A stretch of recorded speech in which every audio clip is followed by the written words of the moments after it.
Ladies and gentlemen, it is my pleasure to introduce Mr. Michael George. Thanks, Larry. I appreciate the introduction, and I have to say that it's nice to be back in Orange County, even in this case, if it's only virtual.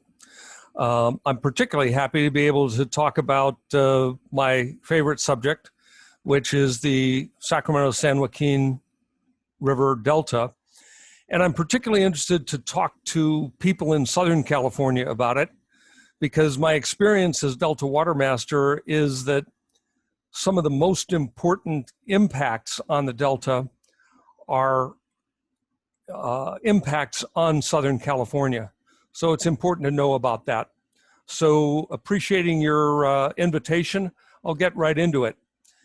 This is kind of an overview of what I'd like to visit with you about today.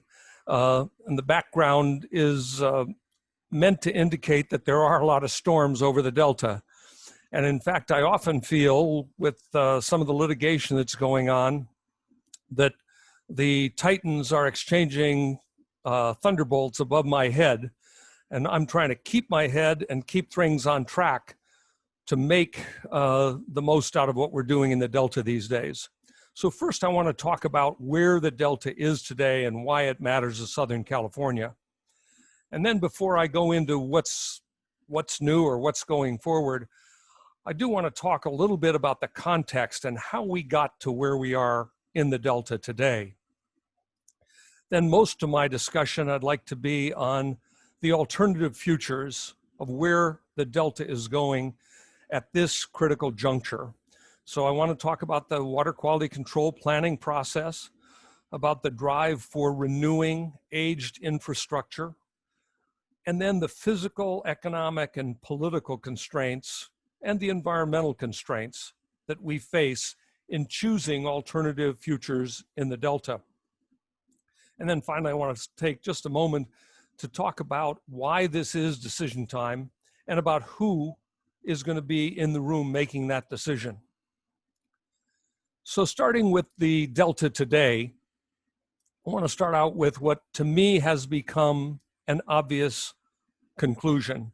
And that is the Delta as it exists in its current configuration is not sustainable, cannot be maintained the way it is.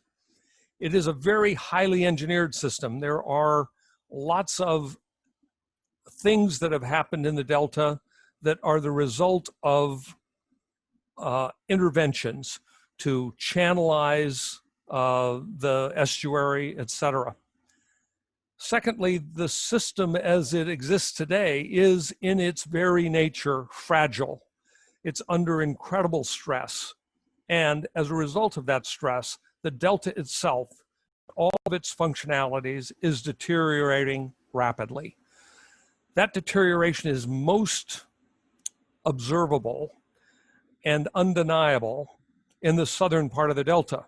And of course, it's in the southern part of the Delta where the major diversions for export, the Central Valley Project and the State Water Project, are located. The third thing I'd like to say about why the Delta in its current configuration is not sustainable is that for a very long time, we have thought of the Delta as primarily a river system with tidal influence.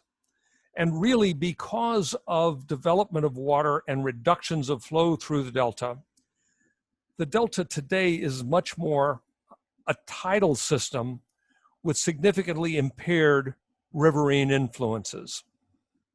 And then the final thing, climate change is at the doorstep, literally. As sea level rises, as temperatures get higher, as we have more extremes of flood and drought, those are all going to impact the Delta in ways that we cannot escape. We may be able to adapt to, some of them we may be able to manage, but we will not be able to simply preserve or maintain the Delta that exists today. And so Southern California has to care about that and has an important place and position from which to act. One of the reasons is because a substantial but variable portion of the water supply of the entire South Coastal Plain home to 2/3 of our population, a substantial but variable portion of that comes through the Delta, through the State Water Project. Secondly, it's important to care because the ecosystem is critical to all of us. We are talking about the largest functioning estuary on the west coast of the Americas, and it needs to function in order for California to function. And finally, the Delta is a unique place. It's an interesting place. It's a place that I've come to know very well. I didn't know it very well when I took this position, but it is something that we all need to care about, not only because of its function, but because it is a unique place in the Delta. So I want to turn now to kind of how we got here. And I want to emphasize that a lot of what we're dealing with today in terms of problems or unsustainability really reflects private actions that have been taken in the Delta that were guided by government policies. And some of those government policies had unintended consequences that we're now dealing with. The biggest and most important one is the one illustrated by the picture there, and that is a conscious decision, governmental incentives for private actors to make investments to quote unquote reclaim the Delta for productive agricultural purposes. So that was a governmental proposal. It was aided and abetted and sometimes partially funded by governmental agencies. And at many points along the way, our state government, our federal government, and our local governments aided and abetted and incentivized a lot of the private actions that have been taken to dramatically change the Delta and turn it into that engineered system that I talked about before. The other thing we did in pursuit of our state policy of maximizing the beneficial use of waters in the entire state was to create diversions from the watershed upstream of the Delta, outside my jurisdiction.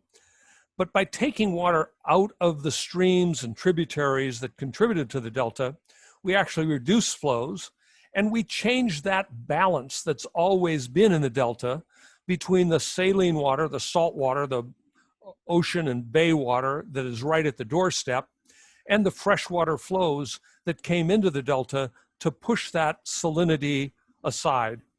And that balance and that change in balance was clear in the Delta by the 1910s, 1920s.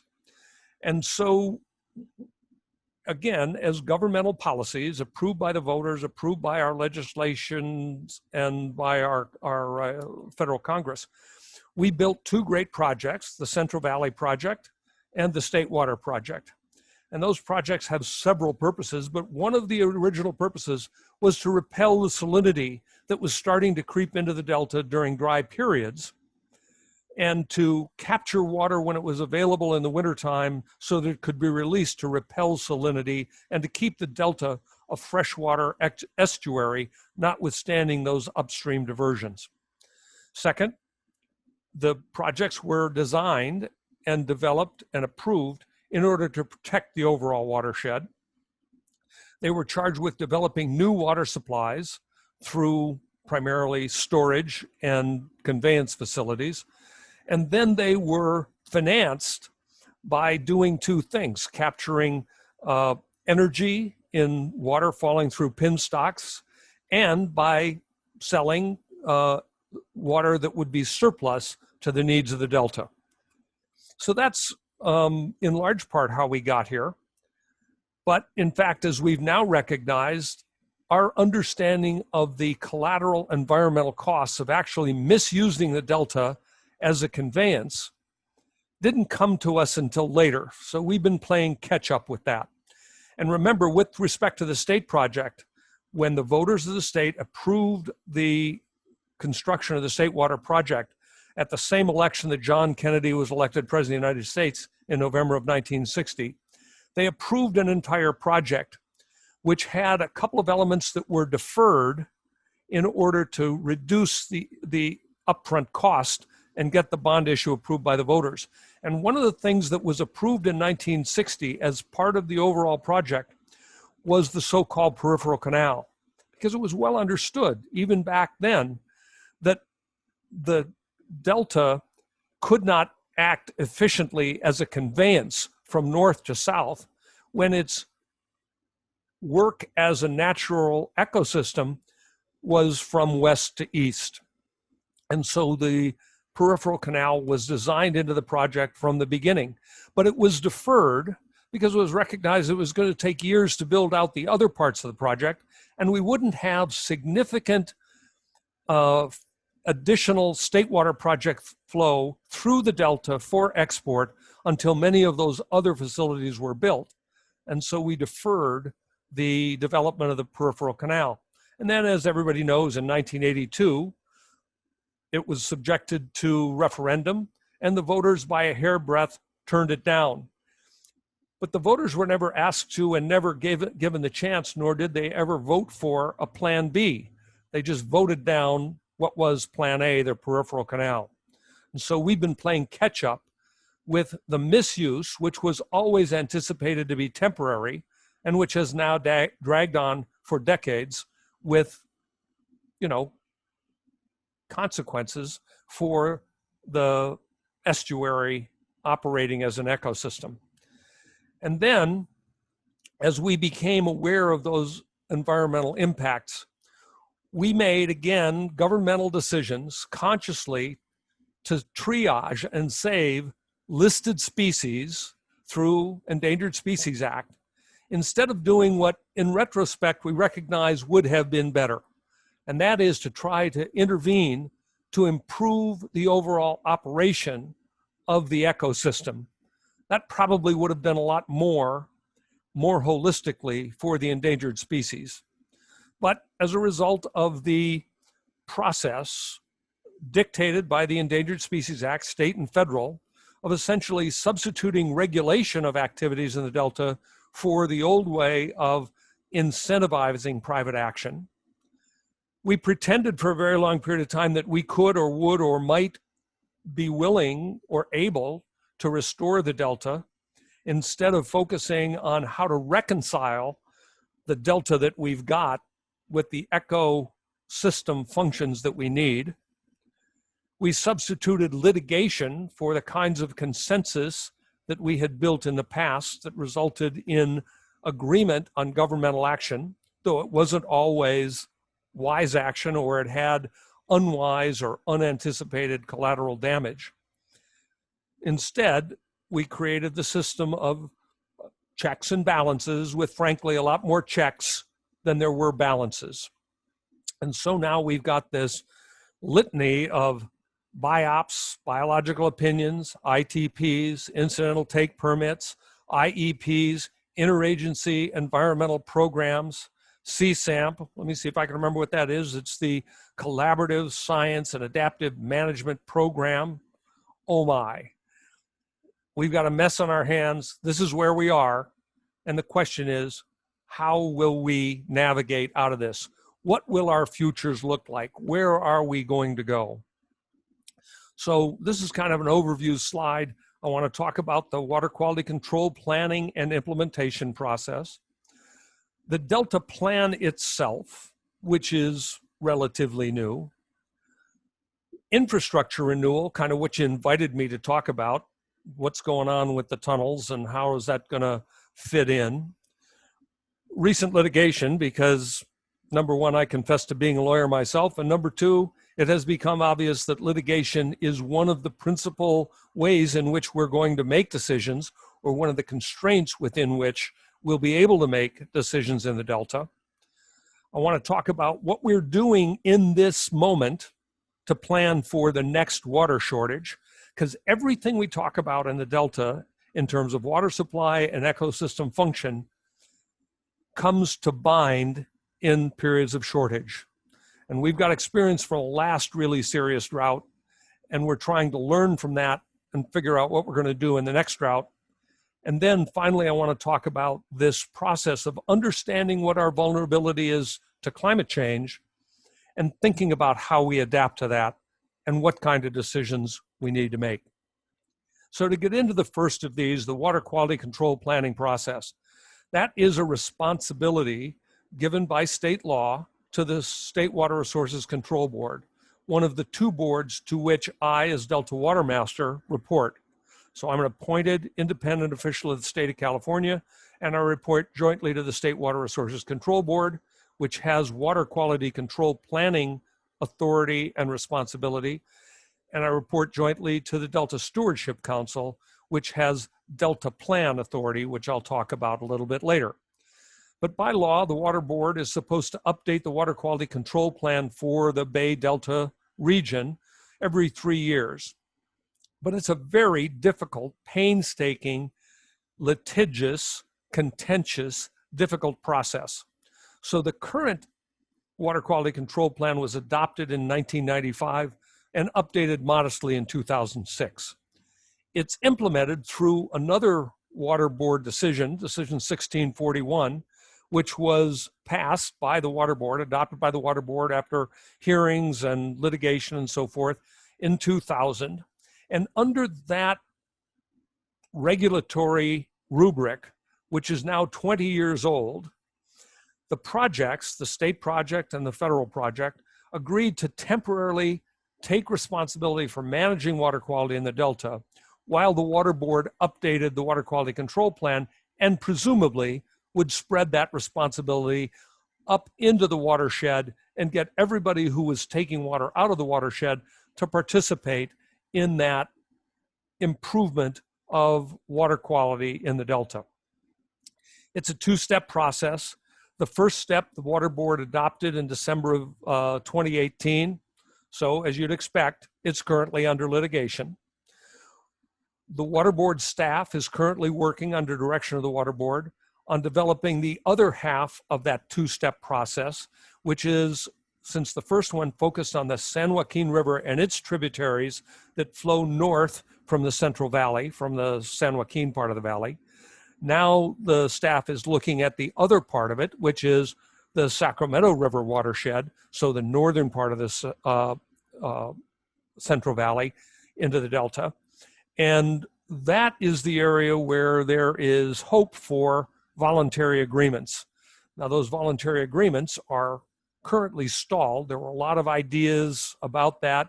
And in fact, in February of this year, the state family, the Resources Agency, Cal EPA, the Water Board, the Fish and Wildlife Service, the Department of Water Resources. So the state regulatory and management family developed, in consultation with a lot of parties on the tributaries, a framework in which the state was willing to recommend to the Water Board voluntary agreements in substitution for a top-down water supply planning requirement. Now, because that was a big step and an important step and a very promising step to me as Delta Watermaster, but it stalled, and it stalled again because of litigation, because suddenly we had a new federal biological opinions, we had a new state incidental take permit, and there was a lot of contention over that.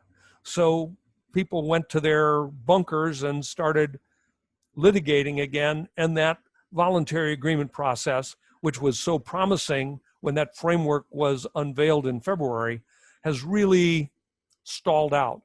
I hope, and I think a lot of people hope, that it can be revived. But at this point, I think we've got to wait for some other shoes to drop. And it really, the question of going into a negotiation in classic interest-based negotiation, everybody's got to come to the table to try and find a BATNA, the best alternative to a negotiated agreement. In other words, if you can't get an agreement, what's your next best opportunity? And if you think that next best opportunity is better than an agreement, you'll put your effort into getting that better opportunity. And in the Delta, those negotiations are dramatically skewed by the political cycle and the off cycle between federal elections every 4 years and state administrative elections in offset by 2 years. And constantly in this, throughout my experience before I took this job watching the Delta, and since I've had this job in the Delta, there is the constant temptation to overreach because you think you've got a little bit more leverage today. So if you've got a favorable federal administration and you think you can squeeze more water out of the Delta because the feds are favorable to your point of view, you're likely to stick with that rather than to negotiate your best alternative, which may be better than that. On the other hand, if the pendulum swings and you think that there's more stroke, more ability to push to a solution that is, let's say, more on the reduced reliance on the Delta or the environmental approach, there's the temptation to overreach on that side. So this political cycle is obviously something that we're dealing with here as we think about adopting and then implementing water quality control plans, either through a renewed regulatory structure or through voluntary agreements. I mentioned that there's another big planning process because in 2009, after a lot of years of Sturm and Drang, our legislature came to an agreement in the Delta Reform Act of 2009, and they enunciated in that 2009 legislation the co-equal goals of the state, which was number one, to improve the reliability of the water supply, and number two, to improve the ecosystem function in the Delta. And so in order to create that plan, the legislature created the Delta Stewardship Council, charged with building that plan. I'll talk a little bit more about that in a second. And they also created the position that I now hold, which is the Office of Delta Watermaster, to get a handle on what the water rights are in the Delta and how the Delta, in fact, functions, because there's been a lot of disagreement over the factual basis of what's going on in the Delta. So the Watermaster was appointed reporting to these two boards to try and get at what the facts are so that we could agree on the facts and then have a discussion about the policies that should be implemented based on those facts. So the Delta Reform Act mandated an integrated and enforceable Delta plan to balance water supply and ecosystem improvement, to respect the Delta as a unique and evolving place, and importantly in 2009, to settle the issue of the alternative conveyance, at that time called the Bay Delta Conservation Plan. So the legislature said to the Delta Stewardship Council, the BDCP has got to be part of the Delta plan. So that's how the Delta plan kind of was conceived in 2009 in a major come together of consensus and agreement signified by the passage of that law. And then to give to the Delta Stewardship Council the responsibility then to build out that plan. Along the way, the BDCP proved to be impossible to implement, not because it wasn't in the plan, but because it became impossible to develop a habitat conservation plan with a 50-year time horizon, which would have given a 50-year operating permit. And so the administration, the Brown administration, stepped back from the BDCP and conceived of and came forward with what became called the water fix, the dual tunnel proposal that was pursued through most of the Brown administration. And recently, comparatively recently, a couple of years ago, the Delta plan was revised because the BDCP was no longer part of it. And instead, there is an endorsement in the Delta plan as it stands today for what's now called dual conveyance. And there are principles in the Delta plan for how that dual conveyance should be developed and operated. Secondly, this plan requires reduced reliance on the Delta as a water supply source. And remember, I said one of the reasons that I like talking about the Delta to Southern California is because a portion of your water supply is reliant on the Delta. And I recognize, as everybody who's paying attention, that Southern California urban areas have done an enormous amount in the last 20 or 30 years to reduce their instantaneous demand on the Delta by building local supply reliability into increased storage, by capturing stormwater, by recycling water, by managing demand, by reducing outdoor ornamental irrigation. Lots and lots of things in respect of that reduced reliance. And all of these principles within the Delta Plan are enforced through the requirement that anything that is done in the Delta, any so-called covered action, must be consistent with the Delta Plan. So as we think about the future for the Delta, we have to take into account both the water quality control planning process and its implementation, as well as the Delta Plan process, with which anything that we do in the Delta, any covered action by a governmental agency, including building a tunnel or, rebuilding levees or anything else we take, has to be consistent with the Delta Plan. And so the other thing that we got to really think about is how we renew the infrastructure that we really haven't kept up the way we should have, because there's been a lot of controversy about it, and because an important part of that structure, which was conceived in 1960 when the State Water Project was designed, was voted out by the voters in 1982. So we had what I'm euphemistically calling here the Newsom reset. When Governor Newsom came in, he said, we're resetting this process. We're going to abandon the twin tunnels. We're going to build a single and smaller overall capacity tunnel. And then we deal in the Delta. This quote I've got here is from the first chairman of the Stewardship Council, Phil Eisenberg. In a famous remark, he said, in the Delta, with whatever we do, everyone is involved, but no one is in charge. And as an example of that, I'm just going to say, in terms of the principal state agencies that are involved, you've got DWR, Department of Water Resources, and its affiliates, the new Delta Conveyance Authority, which is designing the new single tunnel project, and the State Water Project contractors, which are the ones who are among Orange County people paying for it.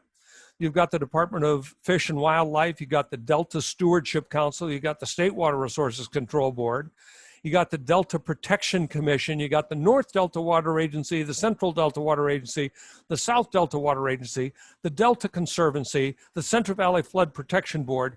Every one of those is a state-empowered, legislatively created state agency with something to say about anything we do in the Delta.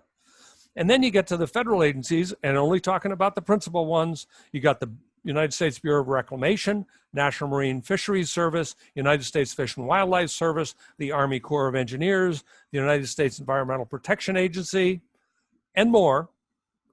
And then you've got the other players, the stakeholders, local agencies of the North Delta Cares, the San Francisco Estuary Institute, a host of environmental NGOs.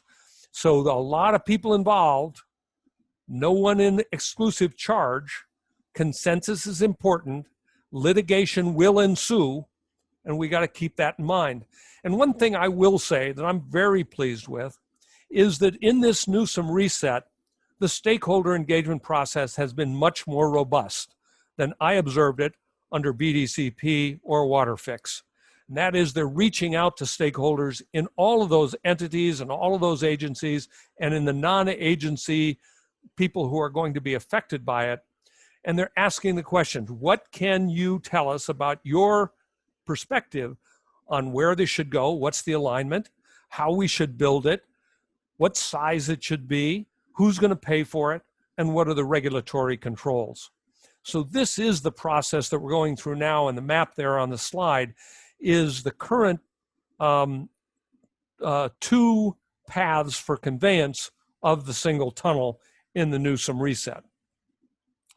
And then, of course, we got to talk about litigation, and I won't go through all the litigation. I certainly won't go through the pending litigation, because I or my agencies or one of the agencies that I report to is involved in litigation, but I can say that there have been 3 really important recent cases that have been decided.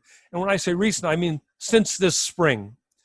So one, a 10-year piece of litigation that was finally decided by the Court of Appeal and upheld by refusal to review by the Supreme Court, is a piece of litigation called the Modesto Irrigation District versus Tanaka. And this is an irrigation district on the Tuolumne River, so tributary to the San Joaquin, litigating against the right of an in-delta diverter to divert water under its claim of lawful diversion. The principles in that litigation, now finally settled by the decision of the 3rd District Court of Appeals, tends to support riparian claims in the Delta and gives me as Delta Watermaster an improved opportunity to figure out who's got riparian rights and to differentiate those rights under the Tanaka principles from pre-14 rights. And that's one of the big things I and my office are working on today. Secondly, after 7 years of litigation, the Delta Plan cases. So when the Delta Plan was originally promulgated in 2013, there were a number of people, maybe 15 people who sued. Those cases were consolidated. They were recently determined by the Court of Appeal, upheld by the Supreme Court by their refusal to review it. And basically, long story short, it upholds the legally enforceable nature of the framework that the Delta Plan is in the Delta. And then the third piece I point to, after a mere 6 years of litigation, was brought by an irrigator on Deer Creek, which is a tributary of the Sacramento River, challenging the board's activity in curtailing the use of the water on that tributary under its regulatory authority. And Stanford Vina, again, decided by the Court of Appeals sitting in Sacramento, and refused further review at the Supreme Court, basically upheld the Water Board's pretty broad authority to protect the public trust and to restrict unreasonable uses of water by exercising its regulatory authority rather than have to go through an adjudication one by one by one. So these pieces of litigation, which are now final and the controlling law in the state of California, are pieces of information that we need to take into account in terms of thinking about what our future is in the Delta. So I want to now go to planning for the next drought, figuring out what we learned in the last drought.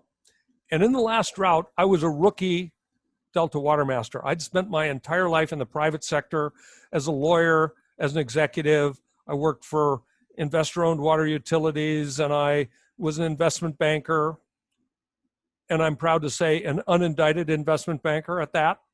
In any case, I was a rookie Watermaster back in 2015. Now I'm an old grizzled veteran at knowing how to be a good bureaucrat because I've learned a lot in the interim. And we're trying, at the direction of the Water Board and the Stewardship Council, to be more transparent about what we learned and to help the water community understand what our plans will be when we face the next shortage. In my part of that work, it's really focused on getting credible, timely, and accessible data so that we understand better what's going on closer to real time, so that not just the Watermaster as a regulator or the Water Board or the Stewardship Council can make kind of regulatory or quasi-regulatory decisions, but so that we can be more transparent about what's going on in the Delta so that you and the water managers throughout the state can take into account the information that we've got and have better predictability of what we will do. Because one of the criticisms that we got last time is that we came in and kind of bigfooted it with information and data that was not reliable. And we're trying to change that. In addition, as we go forward, the big thing that's going to change is implementation of Sigma. Roughly in past droughts, particularly the ag sector, but to a significant extent as well, the urban sector, had the ability to reduce its demand on surface water, which wasn't available during the drought, and to use conjunctively more groundwater. Going forward, Sigma reduces the ability to rely on groundwater as heavily as we have in the past, because on average over recent years, the San Joaquin Valley has overdrafted the aquifers in the San Joaquin Valley by some 2.5 million, roughly, acre feet per year. And the Sigma process empowers those local managers to reduce that and to better balance the recovery of those aquifers compared to the drought-induced use of that.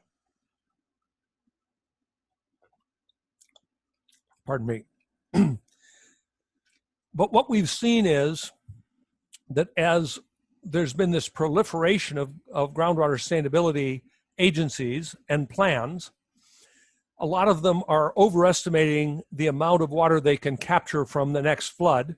In fact, it looks like something like 3 times oversubscribing water that had been available during certain flood periods in the past. These GSPs are anticipating capturing, because everybody wants to increase the availability of water and avoid the pain associated with demand management.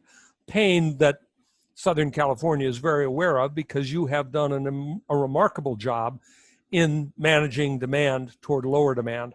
That's harder to do when you've got vines or trees in the field. If they don't get water this year, they die and they're not available to produce a crop next year. So we've got this Sigma implementation going on, and knowing that if it is not handled properly at the local level, there is a backstop at the state level through the State Water Resources Control Board. And then I want to draw your attention just finally on this slide to the San Joaquin Valley Blueprint. It's a great effort to recognize that you can't make these decisions through 100 or more groundwater sustainability plans, that you've got to do it on a more holistic basis. And the blueprint proposes a plan for the whole San Joaquin Valley. It requests outside investment, state and federal and other investments, to help deal with the need for infrastructure renewal in the San Joaquin Valley. And importantly, from my perspective, it seeks some incremental supply from the Delta. And I've gone on record and go on record today as saying it's a chimera to chase significant incremental supply in the Delta. Because while it's true, and we've all heard that at certain times, quote unquote, excess water spills to the ocean, capturing that water is very expensive and very difficult, as we've shown over the time since the 1920s, when we started building projects to do exactly that. It's more complicated today because we've done the easier things. And when that water that is quote unquote excess to the system, when it comes in bursts, in unpredictable, very short periods of time. And the fact is today, we don't have sufficient infrastructure, and probably cannot build and permit and finance infrastructure that would allow us to take a massive gulp when that gulp is available. And even if we did that, that massively expensive infrastructure would stand idle most of the time. So from my old investment banking days, I'd call that inherently inefficient exercise of the use of investment, restricted investment. It doesn't make sense when you think about building that infrastructure. Even if you could, it will stand idle most of the time because that's when the excess water is available. So let me move on to the last of the things that we need to take into account as we think about the future for the Delta, and that is its vulnerability to climate change. And the Stewardship Council now has a 2-year project going on to estimate, to determine what we think over a planning horizon of 20, 50, and 100 years, what climate change will mean to the Delta, and therefore give us an opportunity to plan for and adapt to that future so that it doesn't overtake us. So we know that there's going to be sea level rise.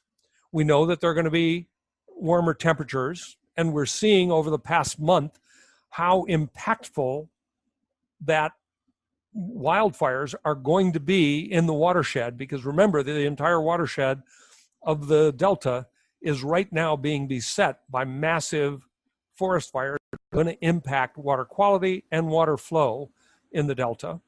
And we're going to continue to face greater intensity of flood and drought. I was a rookie in 2015 when we dealt with the historic drought. 2 years later, we saw the spillway at Oroville come apart because we were in a massive flood.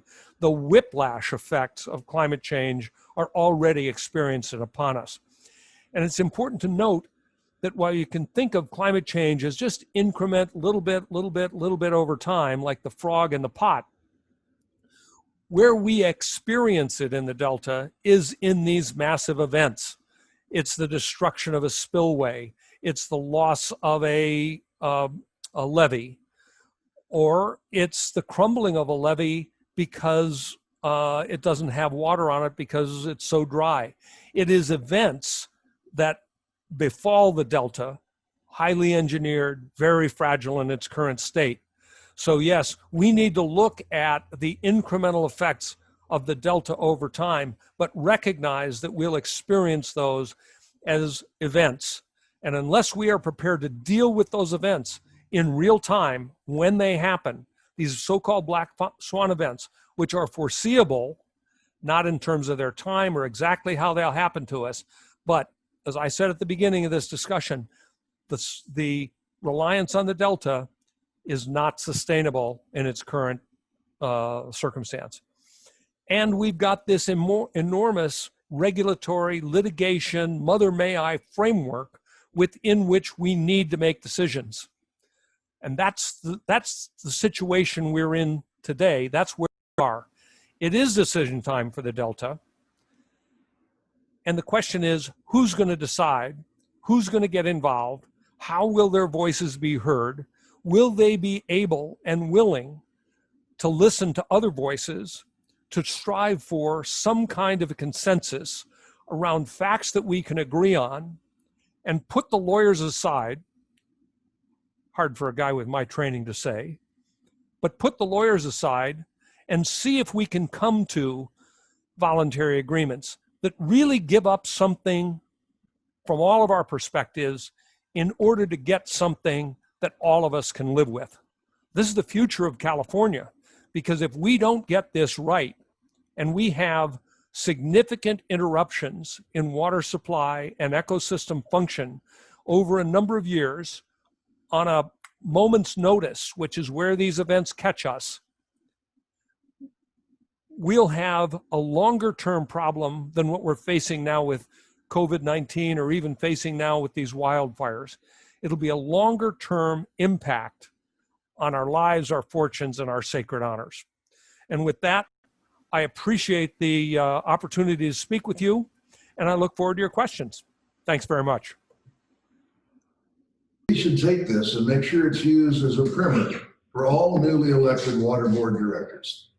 I really think it's a wonderful piece of educational equipment. We ought to have it on a continuing education basis for local water attorneys.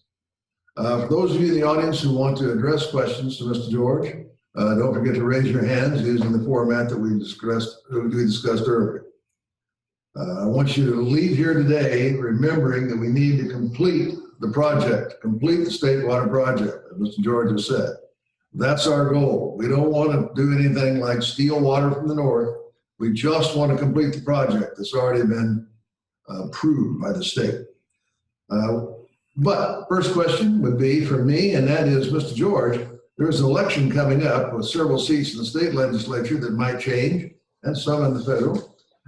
Do you have any prognostications on the progress of Delta Conveyance or what impact that may have? So, Larry, I mean, that is the $64,000 question.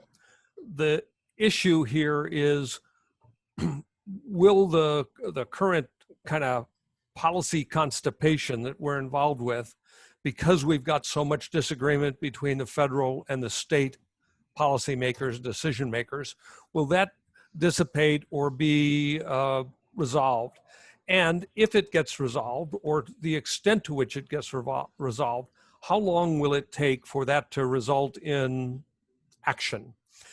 And that's, go back to my first slide where I say, I feel like I operate as Delta Watermaster with the Titans exchanging thunderbolts above my head, and try to make progress so that when and if some of those big political litigation and other decisions get made, we've got an ability to make some progress relatively quickly, because time is not our friend in the Delta.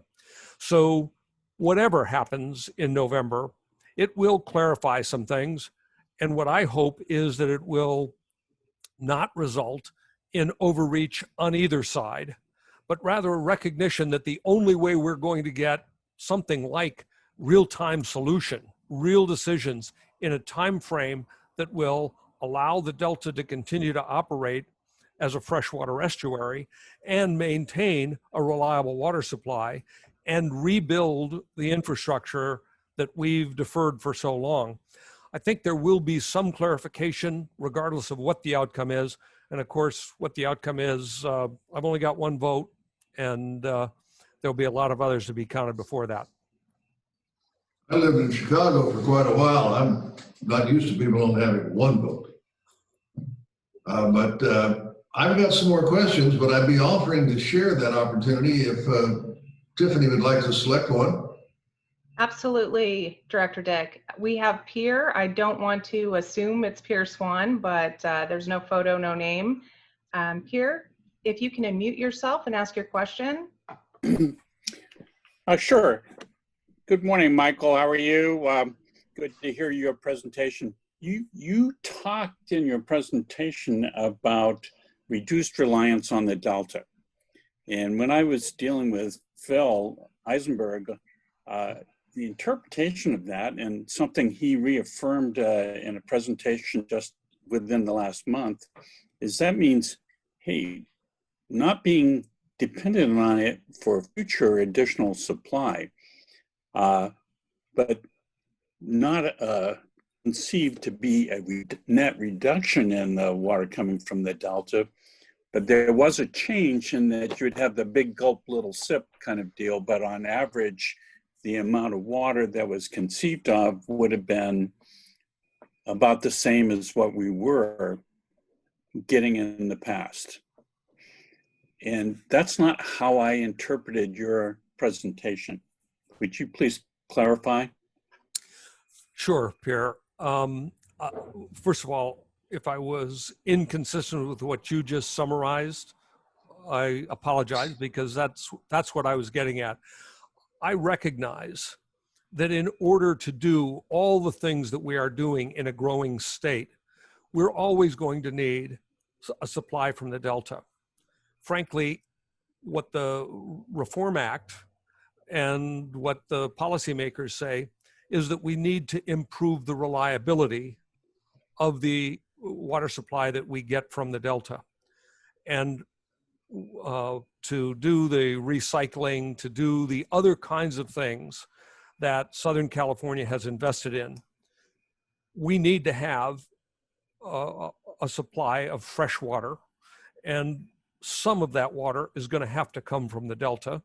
We have to do it in a more strategic way, in a way that preserves and protects the ecosystem function in the Delta, but we need to have that water supply become as reliable as it can be. And urban dependency is something that Southern California and other urban areas have taken seriously and have made the investments. Recognize that you can, for a significant period of time, you can toggle among different sources. And if all your outside sources are cut off, you've got local mechanisms, storage, recycling, reuse, stormwater capture. There are things that have been done and can be relied upon to reduce that instantaneous demand on the Delta. That's much more difficult in the ag sector. As I said, if you've got trees or vines and you don't water them this year, you may have you may be able to suffer a reduced crop yield, but if you don't water those permanent crops, they're not going to be there. And if you're planting an almond orchard, you've got a 30-year life investment. Pistachios longer, vines longer. So how the Central Valley, particularly the San Joaquin Valley, responds to the reduced sustainability in the Delta, and the secondary or the second problem of implementing Sigma. It's a much more difficult real-time problem for ag than it is for the urban sector. So I hope I clarified. Our next question does come from Chuck Gibson, Director of Santa Margarita Water District. Go ahead, Director Gibson.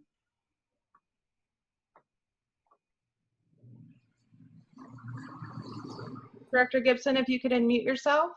I'm trying, but okay. Perfect. Well, thank you for being available and really extending the great knowledge that you have, sharing that knowledge, and I really appreciate it. There's really two questions here. One is how you define reliability, because we've got a contract, we're supposed to getting water. We're not getting the water as contracted. So I'd like, if you can, I know it's risky, but give us some idea of what you define as reliability in terms of acre feet, percentages, or what? Secondly, what's your position on Prop 1? We've got $2.7 billion allocated and federal money available for projects that are much needed for storage. Okay, I wrote those down so I wouldn't forget them. First of all, in terms of reliability, I respect and I understand, and I used to complain back before I became a good bureaucrat about the unreliability of contracted supply. Obviously, there is a great deal of justifiable concern that the project contractors paid for this elaborate system that we've developed and did so in the expectation of a reliable water supply.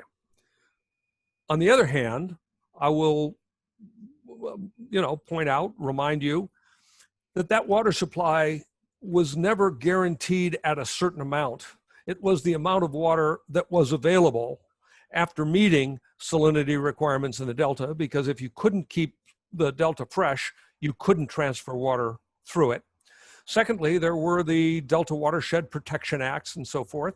So what the projects were designed to do, and what they did to a certain extent before they were constrained, was to build new storage, to create conveyance capacity. But the amount of water that was available, or the amount of water that would be supplied under those contracts, was always limited by the amount of supply available under the state and federal project licenses. And those are limited. The state and federal projects are junior appropriators, basically a priority date of 1928. And there was a lot of development senior to that in the system. So what do I think of as reliability? I think it is the ability to get about as much water as we've been used to taking out of the Delta, getting it smarter, taking it when there are big gulps available, and being able to reduce to little sips in other periods of time. I think that understanding the variability of the physical system, the impacts of high or low precipitation, big flows, little flows, and being able to manage around that is going to give us greater reliability for the amount of water that we've taken essentially in the past. Secondly, with respect to your question on Prop 1, as respects the, I think it's $2.7 billion to go into incremental storage. Remember that that was always conceived of as kind of matching grant money. How much money would come from the bonds needed to be matched with money that would come from other sources, particularly user pays. So most of that money has been allocated to projects at this point. The projects may not be to everybody's liking. There was a competitive process embedded in the bond issue itself, conducted by the California Water Commission, and that money has essentially been allocated, and now those projects to which it's been allocated, Sites Reservoir, an expansion of the Los Vaqueros Reservoir, the creation of a much expanded Pacheco Reservoir, some groundwater storage projects. Those processes are going forward in our regulatory process. So you got to raise the money, you got to get the permits, you got to design the project, you got to build it. So that process is moving forward, but that money has been allocated to storage projects. And the money that's been allocated goes to support the public benefits of those water supply or water storage projects. The demand for that water as water supply is being paid for or is being developed through user pays facilities. Thank you. Appreciate it. Mr. George, our next question comes from our own general manager, Robert Hunter. Hey, Michael and fellow Domer. Thank you for Go being Irish. here. Oh, Irish.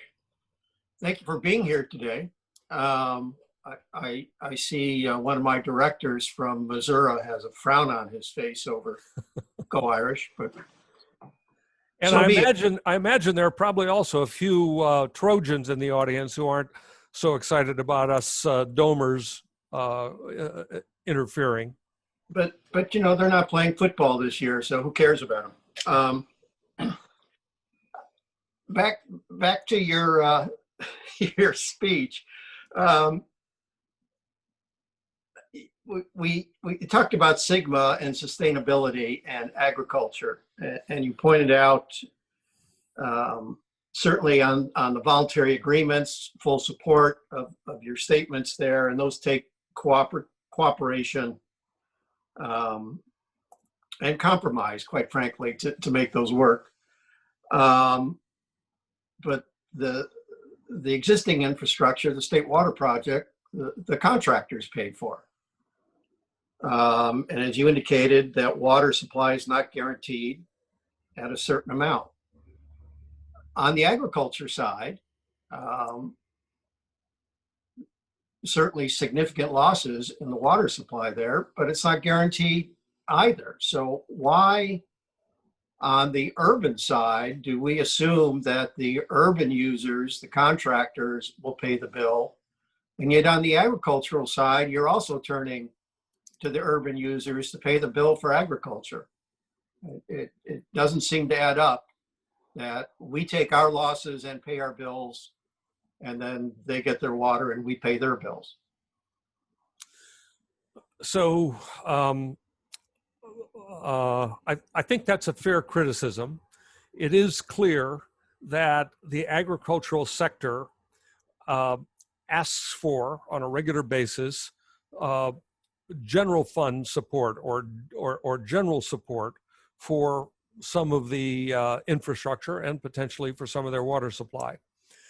And it is also the case, as everyone on this call will recognize, that when we were talking twin tunnels in the Brown administration, it was San Joaquin Valley Agriculture that said, that's too expensive for us. We can't afford new water supply at the kind of price we were talking about in WaterFix. In addition, in the single tunnel option, there is no proposed investment by Central Valley Ag. So, you know, Central Valley Ag, particularly San Joaquin Valley Ag, has a very tough case to make, a very tough position to be in, because they can't afford the kinds of infrastructure it would take to capture incremental water from the Delta.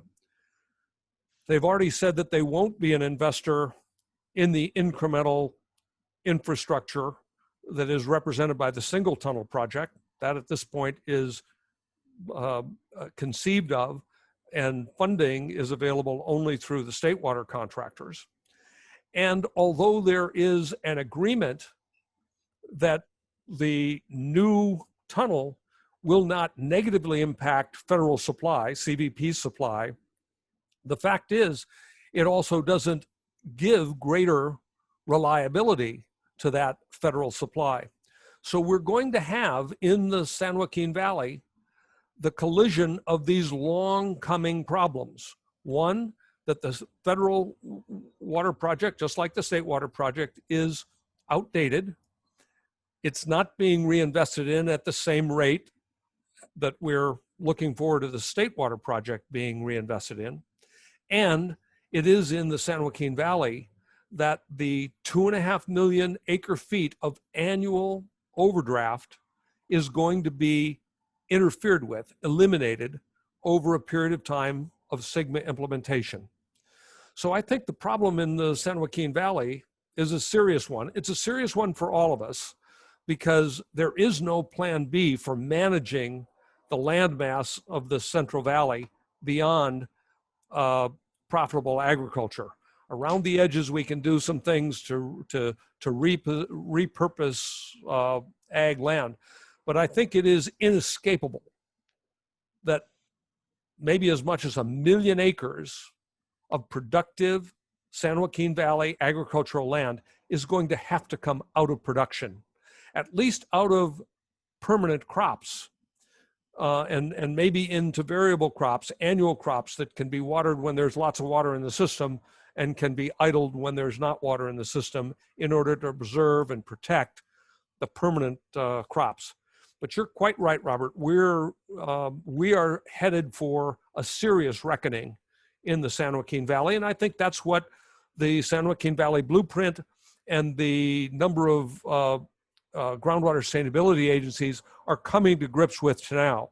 And it's important for all of California that that be done cooperatively, consistently, ecologically, responsibly, and to recognize that there is going to be an enormous amount of pressure and pain associated with that reckoning. Thank you.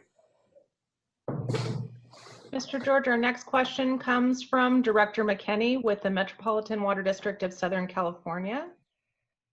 Director McKinney, if you could unmute yourself. Thank you. This has been fantastic having you here, Mr. George. We appreciate it very much. I had two questions, but Rob Hunter just helpfully asked the first one that I had. And I would like to continue to debate that and all the consequences of it for an hour or so, but I won't. But I'll just move to the second question I had, which is somewhat related. And I would note that, you know, when you started your presentation, you talked about government action and incentives and the consequences that produced. And part of that is our very water rights system, which has always been based on this first in time, first in right idea that promote investment. We made a major exception 100 years into the game to first in time, first in right, when we decided that environmental interests would be called public trust interests and would stand outside of the timing regime and would take higher precedence. Other than that, we haven't made a lot of exceptions. But given the dilemma that you've described in the Delta and in the Central Valley and, you know, for the state as a whole, should we, as a state, be trying to continue to allocate water first in time rather than according to other economic and societal importance? So that's a fair question. And this is why I get the big bucks. Because we've got an allocation system that is not only out of time, it was essentially designed in the, you know, late 1800s at a time when the needs of society and of California were very different and much more limited because our use of water was much more limited. So I think basically everybody who pays attention to this can agree that the allocation system we've got in California is outdated and fails to serve our current purposes. I think there's general agreement on that. The problem comes when you start to think about what you would design to replace that system. And there, consensus absolutely breaks down. My view in my role is that we have to do our best to implement and administer the system we've got, because changing that system is, as 150 years of experience have demonstrated, extremely difficult. And when you talk about changing from an allocation system based on priority with an overlay of riparianism that just doesn't make any sense, and that comes to a real problem in terms of shortage in the Delta, where we've got both riparians and very senior appropriators. So the system we got is a difficult one to administer, but it's the system we've got. And my responsibility is to administer it to the best we can. And what I tell my constituents in the Delta is, be careful about how you push on your very senior water rights. Because ultimately, if the seniority system that we've got doesn't work, it will be changed. Our water system has been updated and changed from time to time, whether by response to emergency, whether by response to litigation, whether by legislative action. We've changed our system around the edges for a long period of time. But the primary beneficiaries of the priority system is the senior water rights holders, and they are concentrated in the Delta. And they came to the Delta with investment-backed expectations that were created by governmental decisions. We can't simply push them aside. Just under principles of takings for public benefit, we would have to compensate for taking that property right that has been supported by investment-backed expectations. Now, that's not beyond the realm of possibility. We may be able to do that. But one of the issues you raise is that the public trust kind of came in late as the avatar for the environmental interest.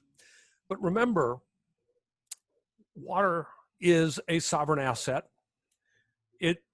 The policy of the state government in most civilized areas is to put that water to beneficial use, but supported through a regulatory basis to always protect the public trust.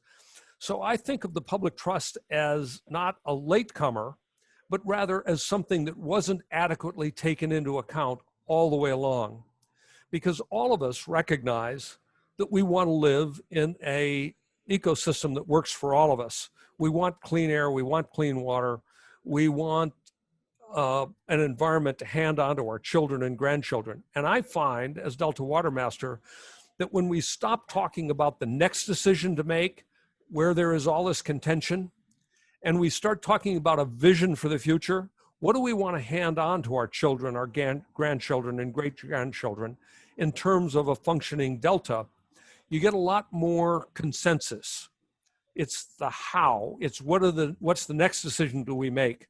And how do we all come out of our bunkers and foxholes and figure out how to make decisions today that will implement a vision that we can agree on of a functioning Delta in the future. And I think, yes, we're late in terms of requiring that the public trust be respected in the Delta and in the Delta watershed. But that's the responsibility that we've got today, in part because we have been the beneficiaries of a system that built our environment, built our economy, built our lifestyles in California. And there is a price to be paid to that. And it's incumbent upon us to recognize that, potentially enunciated as the public trust that has always been there, because all the water rights associated with the state and federal projects were developed and conferred based on a continuing jurisdiction to protect the Delta, its watershed, and the ecosystem that we all depend on.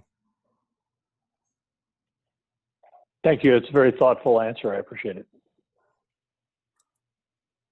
Mr. George, our next question comes from Dr. Wayne Miller. He's director at Yorba Linda Water District. Dr. Miller, please unmute yourself. Yeah. Okay, thank you. First, thank you very much for coming. I do not envy your job. And so that's the gist of my question, because you're in the midst of, what I see from listening to you, of a set of technical questions. I'm an engineer. I like those questions. They have answers.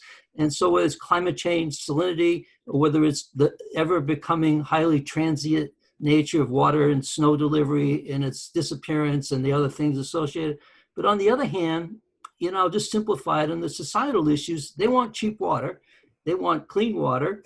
The farmers want cheap water. So it doesn't matter, who it is. And those answers are less technical, a lot less technical and more political. So you're sitting as a lawyer right in between.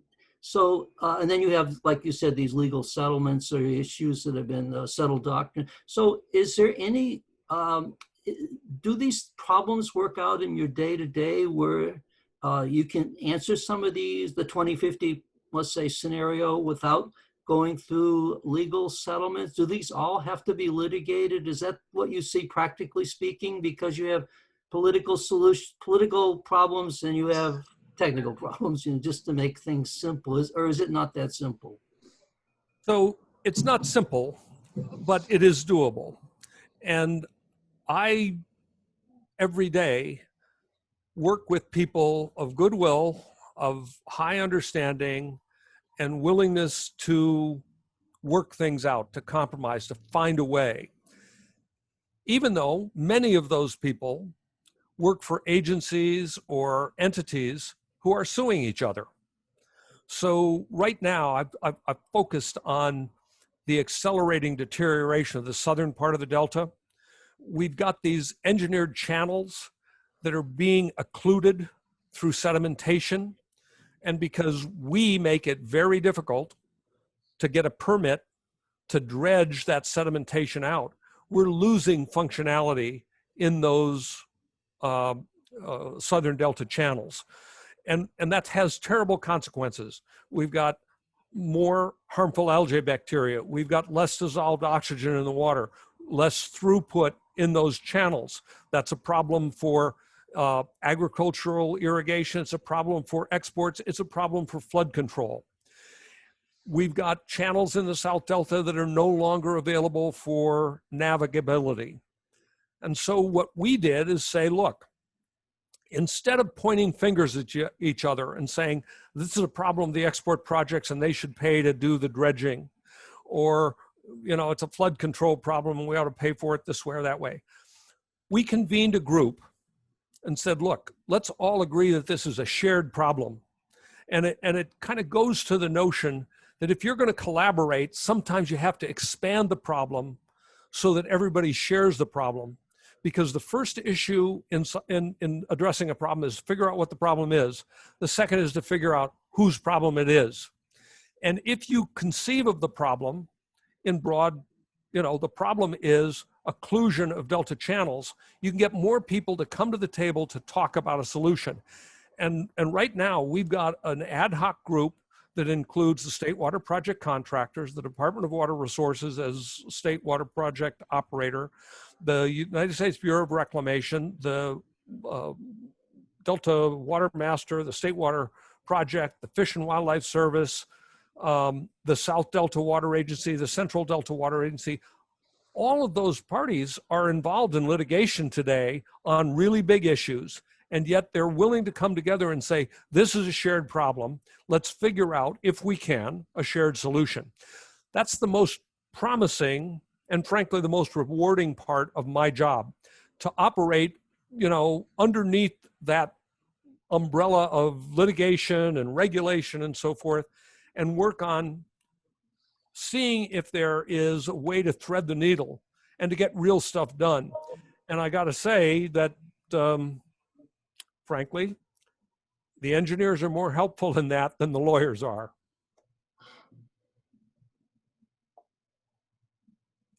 Thank you, Mr. George. Our final question comes from Carol Moore, Councilwoman, City of Laguna Woods. Morning. I certainly appreciate your talk. It's been very informative, and I appreciate that collaboration is the key to all of this.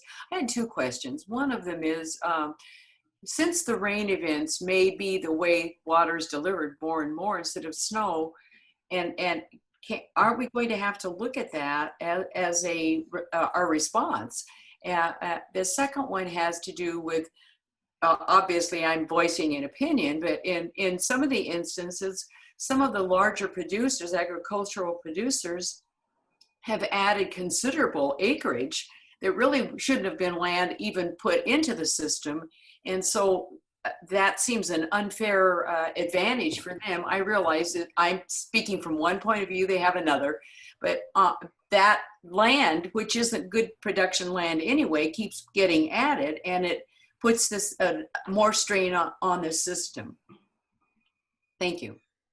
So I just reached to my bookshelf to propose that anybody who hasn't read this book should. The Dreamt Land by Mark Arax, because it puts a well-researched fine point on what you're talking about. The fact is that for the last 30 or 40 years, as the ag sector has made significant investments to improve its efficiency, to get more crop per drop, that increment of water has not been invested in the environment. It's been reinvested in expanding agriculture. That's perfectly understandable, perfectly respectable. Individual farmers who are making investments at their own expense to improve their water supply efficiency and reliability,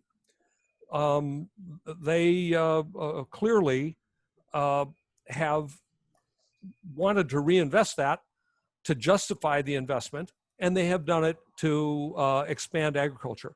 Now, I will acknowledge that there are places where that expansion has gone to less valuable acreage or less productive acreage. But the fact is, if you've got land and you've got water, you're going to put it to use how you can. And how you can is limited. It's tough to make water transfers. It's tough to say, I'm going to fallow my land and lose the water right, because there are aspects of use it or lose it to our existing antiquated water allocation system. So the problem that you point out, both of them are real ones. And I've talked about the issue of the reinvestment of water savings into expanded agriculture, and particularly in expanded permanent cropping plans. That's a problem. And as I've said in response to an earlier question, it's kind of an existential threat to agriculture as we know it in the San Joaquin Valley. To your other issue, that it appears through our vulnerability analysis that climate change is going to bring less snow, less protection of our water supply in a slow melting water pack or a snowpack. We're going to see more of that come in these sudden increments that I talked about earlier, where you get flat. It's going to be a flashier system. So should we invest in more storage? And the answer to that clearly is yes, we need to invest in more storage. My guess is that most of that storage is going to be groundwater storage. We're going to be investing in incremental infrastructure to capture those flashy flows and get them into the ground. And that's a problem because they come quick, but they get into the ground slowly. And when they need to be taken out of the ground, they come out of the ground quickly. So that water balance between the flashy surface system and the long, slow groundwater system is, I think, where the action is for the next 20, 30 years. We're going to have some incremental surface supply, and maybe it's an extra 18 feet on the top of Shasta Reservoir, as the federal Central Valley Project wants. It's going to be an expansion of Las Vaqueras Reservoir and the Pacheco Reservoir. It may be in the development of Sites Reservoir, although from my perspective, just sitting in the Delta and looking upstream on the Sacramento River, I'm not sure that the increase of 18 feet on top of Shasta Dam is compatible with increased storage at Sites Reservoir. The real need is for capacity across the Delta and for storage south of the Delta. And whatever we do in the northern part of the state is important, it's critical, and we need to plan with respect to how we're going to manage, how we're going to build and manage that North Delta storage capability and management capability. But that's going to be important information for everybody south of the Delta to think about and understand. And I say that storage north of the Delta makes sense only if you improve throughput capacity across, under, or around the Delta, because more storage in the north of the state needs to have conveyance capacity to get it to the area of most critical shortage south of the Delta. So, by the way, I hope we can make those decisions. We can get to decisions on throughput in the Delta so that we can start to focus on what I think is the big issue, and that is how do we protect and preserve the Delta as an operating freshwater estuary. And once we can get beyond the controversy with respect to what we're going to do in the Delta, are we going to build a operable gate at the head of Old River to preserve and protect salmon smolts trying to get through there and get out to the ocean, get back to spawn? Are we going to build a tunnel under the Delta? Are we going to improve storage north of the Delta? If we can get those issues decided on some kind of consensual basis, we can then start to plan for what the real future of the Delta is, and that is, how do we protect it? How do we armor it? How do we adapt to the wolf at the door, which is climate change? And maybe we start to think about more and different mechanisms for protecting the ecosystem function in the Delta while using the water supply reliability that we hope to get out of these incremental infrastructure investments. So I've done a lot of talking. These have been great questions. I really appreciate it. Somebody said I got a job that you wouldn't want. I don't blame you for that, but I got to tell you, it's the best job I've ever had in my long career. And I enjoy it, I like it, and I love the opportunity to come and have these kinds of intelligent conversations with people who know the MAU, are committed to improvement in the overall system, and are ready to put a shoulder to the wheel and make something happen. So thank you very much. I'm very grateful for this opportunity to come and talk to you.